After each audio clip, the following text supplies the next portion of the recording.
Comment faire un audit vidéo avec Loom persuasif qui génère de 5 à 15 rendez-vous par semaine en seulement 7 étapes?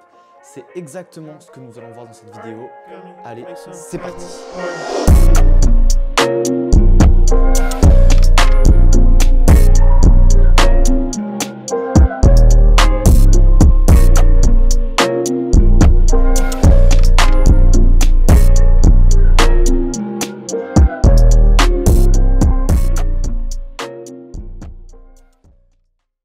Salut à tous, c'est Noah, bienvenue dans cette nouvelle vidéo et si tu ne me connais pas encore, je partage chaque semaine des vidéos pour t'aider à créer et à scaler ton agence SMMA à plus de 10 000 € par mois. Donc si ça t'intéresse, n'hésite pas à t'abonner et à activer la cloche pour ne pas manquer les prochaines vidéos. Et pour aujourd'hui, nous allons voir comment structurer sa vidéo avec Loom pour faire des audits persuasifs qui convertissent et qui génèrent des rendez-vous de manière stable et prévisible pour son agence SMMA. C'est la méthode que j'ai moi-même utilisée pour scaler mon agence à plus de 15 000 € par mois et que les élèves que j'accompagne aujourd'hui en accompagnement individuel utilisent également pour générer des rendez-vous, signer leurs premiers clients et certains l'ont même utilisé pour scaler jusqu'à 3 000, 5 000 voire 10 000 € par mois avec leur agence. Donc c'est une méthode qui a fait ses preuves, qui fonctionne extrêmement bien. On va voir justement dans cette vidéo pourquoi est-ce qu'elle fonctionne bien, quel est l'intérêt du Loom et surtout les 7 étapes pour faire une vidéo Loom qui est persuasive et qui est également rapide et concise parce que c'est pas tout de faire un Loom. L'idée c'est qu'ils permettent de générer facilement des conversions et donc des rendez-vous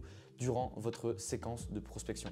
Avant de commencer la vidéo, je tiens à faire un petit disclaimer. Sache que pour réussir ta prospection avec Loom, il ne va pas suffire d'avoir une vidéo persuasive. C'est seulement une pièce du puzzle pour avoir une bonne méthode de prospection qui génère des rendez-vous de manière stable et prévisible. Il faut également la coupler avec une méthode d'emailing ou de call messaging qui va être persuasif avec du bon copywriting qui utilise les bons leviers psychologiques pour persuader déjà le prospect de regarder la vidéo tout d'abord. Mais sache déjà que si tu tout simplement utilises la structure que je vais te partager là, eh bien ça va énormément t'aider au niveau de tes conversions. Et si tu veux en savoir plus sur ce que j'appelle la méthode des Loom et savoir de A à Z comment implémenter cette méthode dans ton business pour générer dès la semaine prochaine de 5 à 15 rendez-vous par semaine avec les Loom, eh bien sache que j'ai créé une formation entière qui s'appelle Loom Mastery qui a été suivie par des dizaines et des dizaines d'élèves et également tous mes élèves en accompagnement et qui est la méthode vraiment qui leur permet de générer de manière stable et prévisible des rendez-vous.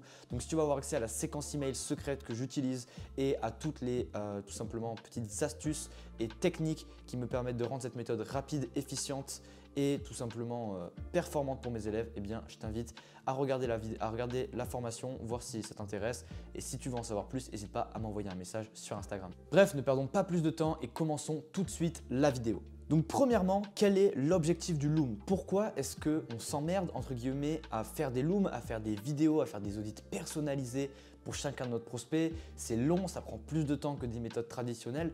Donc voilà, c'est important de comprendre avant d'implémenter une méthode pourquoi est-ce qu'on l'a fait et quels sont vraiment les bénéfices et les avantages à utiliser cette méthode dans son. Et le premier intérêt d'utiliser les Looms, c'est tout simplement de prouver ton expertise. Donc en utilisant cette méthode, tu vas pouvoir en vidéo montrer clairement à ton prospect la valeur que tu peux lui ajouter, lui montrer exactement ce que tu peux apporter dans son business, augmenter ta valeur perçue et augmenter ton autorité, ce qui va par la suite t'aider dans tes appels de vente parce que ton prospect sera déjà persuadé avant l'appel et donc va avoir déjà une idée de ton niveau d'expertise, de ton niveau de compétence avant même que tu l'aies en appel, ce qui va grandement faciliter tes closings.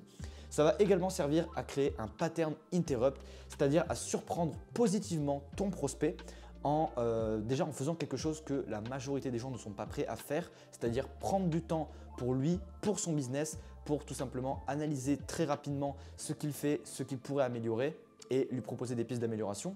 Et surtout, eh bien, tu ne peux pas avoir un plus haut niveau de personnalisation dans ta méthode de prospection et ça, les prospects apprécient et c'est un très bon moyen de se différencier face à la foule d'agences qui prospectent tous les jours tes prospects justement et tous tes concurrents. Et donc, c'est un bon moyen de prendre l'avantage justement sur ces concurrents en allant plus loin que ce qu'ils sont prêts à faire. Comme je l'ai dit, tu vas pouvoir persuader ton prospect avant l'appel de vente et tu vas également pouvoir lui faire comprendre qu'il perd tous les jours de l'argent sans ton service. Donc ça dépend aujourd'hui un petit peu quel est le service que tu offres dans ton agence, mais si tu offres un service qui apporte un retour sur investissement direct comme du copywriting, de la publicité en ligne, que ce soit Facebook, Google, Snapchat, TikTok, ce que tu veux, ce genre de services en fait qui ont un retour sur investissement direct, eh bien tu peux lui faire comprendre que s'il n'utilise pas ton service aujourd'hui ou s'il l'utilise mal, eh bien il perd énormément d'argent, il laisse énormément d'argent sur la table et donc tu vas pouvoir lui montrer directement en fait qu'il a un gros potentiel et qu'il a beaucoup à y gagner, à s'intéresser tout simplement à ce que tu peux lui proposer. Ça va également le mettre dans l'urgence en présentant, on le verra ensuite dans les 7 étapes du Loom, en présentant tout simplement des concurrents potentiels qui vont utiliser le service que tu proposes mieux que ce qu'ils font eux-mêmes. Donc en présentant un concurrent qui va utiliser le service que tu souhaites leur vendre, eh bien tu vas pouvoir les mettre dans l'urgence, donc les mettre dans une sorte de situation d'inconfort, dans une situation de FOMO et susciter un petit peu une émotion qui fait énormément passer à l'action, qui est la peur de se faire dépasser par la concurrence et tout simplement ça va du coup t'aider à générer des rendez-vous et à être persuasif et à convertir ton prospect parce que ça va vraiment lui faire prendre conscience de l'importance et de l'urgence aujourd'hui du service que tu souhaites lui présenter et donc forcément s'il comprend l'importance et l'urgence, il va avoir envie d'en discuter plus en profondeur avec toi dans une vidéo, dans un appel avec toi. Donc maintenant, comment est-ce qu'on va remplir tous ces courts objectifs en 5 minutes top chrono? C'est exactement ce qu'on va voir tout de suite.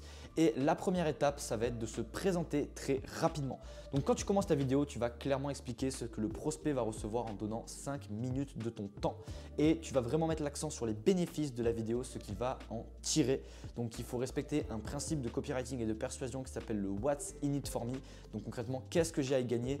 Et tourner en fait toutes tes phrases, que ce soit dans ta séquence de prospection et dans ton Loom, comme des bénéfices pour le prospect en le mettant toujours en avant, en le mettant toujours sur un piédestal, pas dans le sens où en fait il faut tout simplement trop le complimenter, etc. C'est une erreur que je vois souvent sur les gens qui débutent avec les Looms.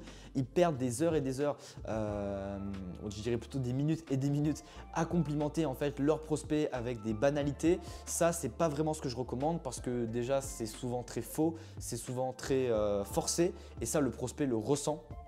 Donc ne vous attardez pas trop sur non plus le complimenter, etc. C'est important quand même de montrer ce qu'il fait bien et de le complimenter, de le sublimer un peu, mais il faut toujours le faire de manière subtile et contrôlée pour que ça n'en fasse pas trop. Et clairement, tu dois présenter ton Loom comme une proposition de valeur, comme si tu voulais vendre un produit. Donc par exemple, tu peux, en fonction de ce que tu dis dans le Loom, tu peux par exemple faire, ok, donc dans cette vidéo, je vais vous présenter 3 stratégies qui peuvent vous faire gagner entre 10 et 30 000 euros de chiffre d'affaires mensuel tous les mois, seulement avec la publicité Facebook.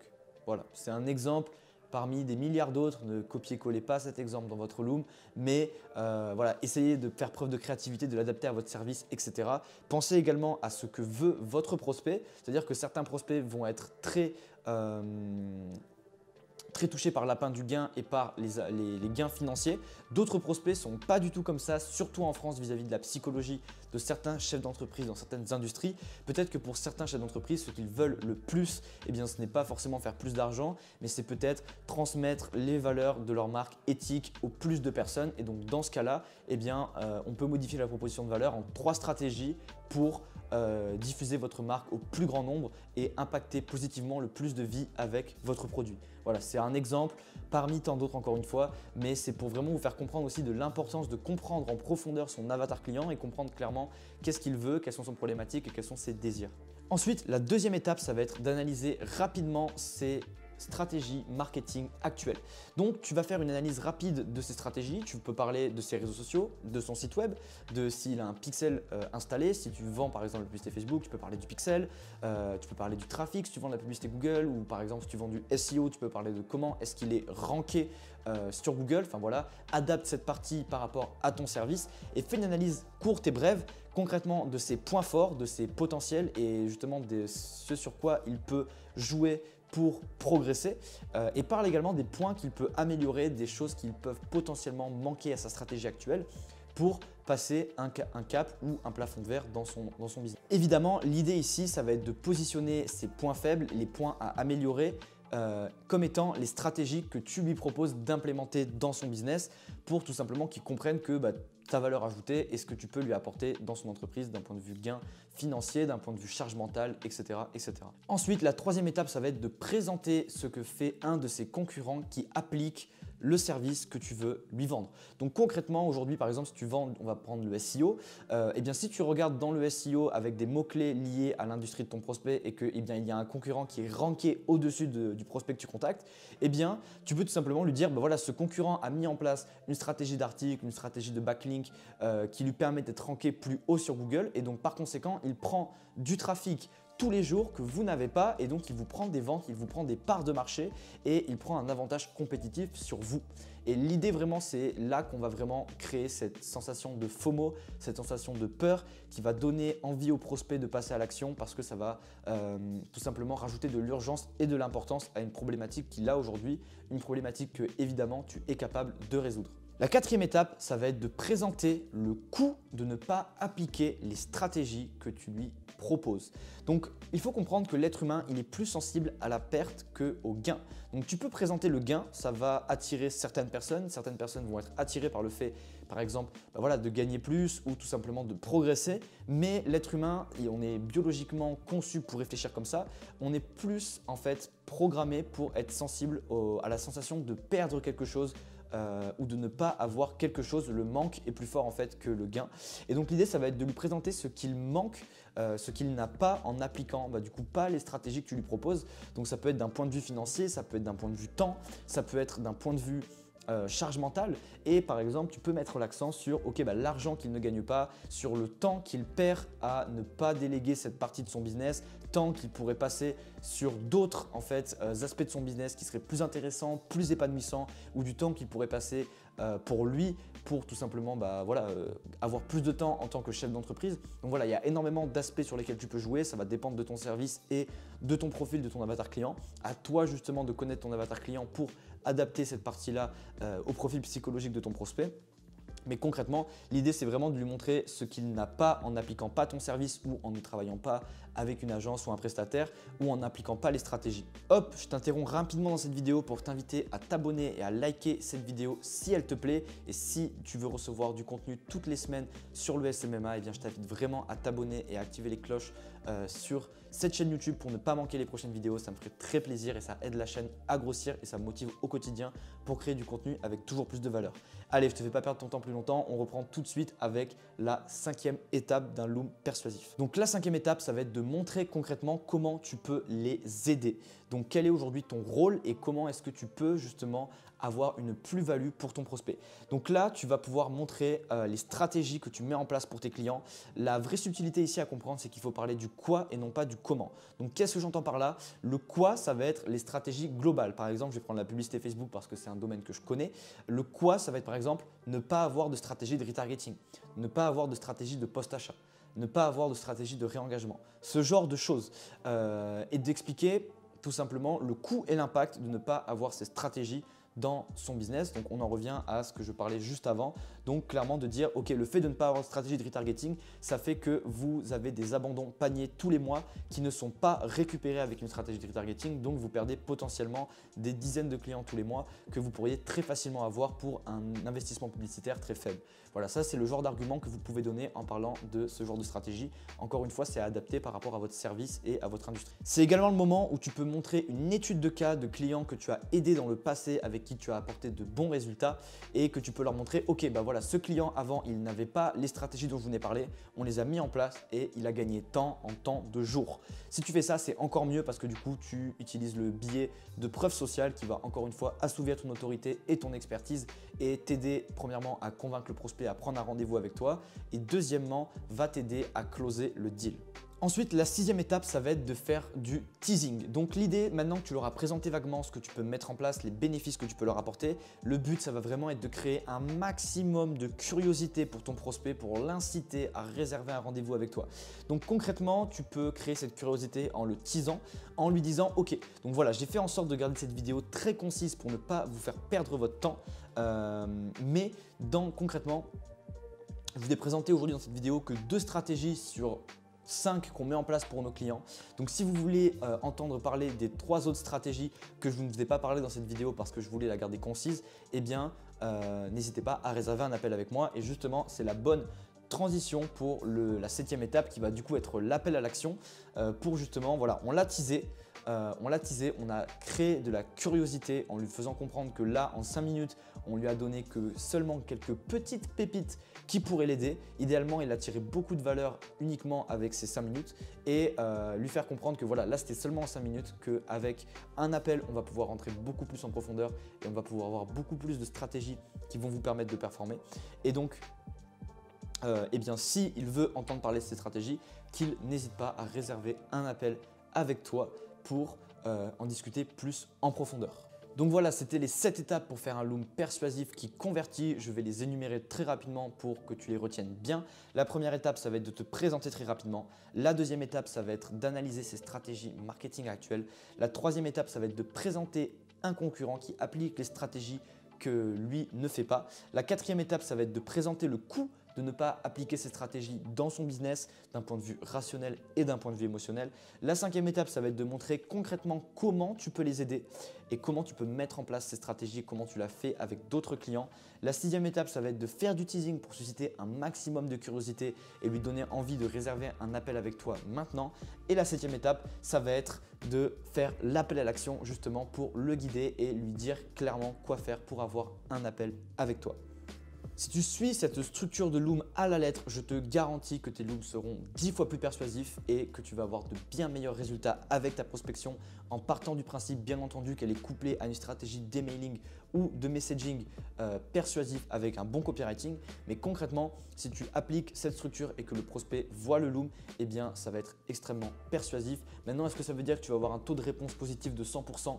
Absolument pas. N'oublie pas que la prospection, c'est un jeu de nombres. Il faut faire de la quantité pour avoir des résultats parce que quand tu contactes une marque, tu ne sais pas où elle en est, tu ne sais pas si c'est le bon moment pour elle, etc. Et donc concrètement, voilà, avant même de les contacter, il y a des facteurs sur lesquels tu n'as pas de contrôle qui tout simplement vont déterminer une réponse positive ou non. Donc n'oublie pas que ça reste un jeu des nombres et c'est pour ça que le but c'est de garder la vidéo des looms environ entre 5 et 7 minutes maximum pour justement pouvoir quand même faire une quantité suffisante tous les jours pour pouvoir derrière avoir assez de volume pour pouvoir générer des rendez-vous de manière stable et prévisible. Parce que si tu envoies 10 looms par semaine, et bien même si tu fais les looms les plus qualitatifs du monde, tu risques d'avoir peu de rendez-vous parce que tu as peu de volume tout simplement. Donc voilà, c'était tout pour cette petite vidéo. Si tu as des questions ou que tu veux simplement me dire ce que tu en as pensé de cette vidéo, me laisser un petit feedback, ça me ferait extrêmement plaisir que tu laisses un commentaire sous cette vidéo. Ça va m'aider à créer les futurs contenus de la chaîne et ça va également m'aider à toucher plus de personnes avec mon contenu grâce aux références. Et si c'est vraiment important pour toi d'atteindre ton indépendance financière avec ton agence SMMA le plus rapidement possible, je t'invite vraiment à rejoindre le salon qui sont mes emails privés quotidiens où j'envoie chaque matin à 7 h un email rempli de valeur pour créer et scaler ton agence SMMA à plus de 10 000 € par mois. Donc si ça t'intéresse, le lien est dans la description. Je t'invite à jeter un coup d'œil pour ne pas rater les prochains emails et rater celui qui va être publié dès demain. Avant de partir, évidemment, n'hésite pas à t'abonner et à activer la cloche pour ne pas manquer les prochaines vidéos. Sur ce, c'était Noah. Ciao!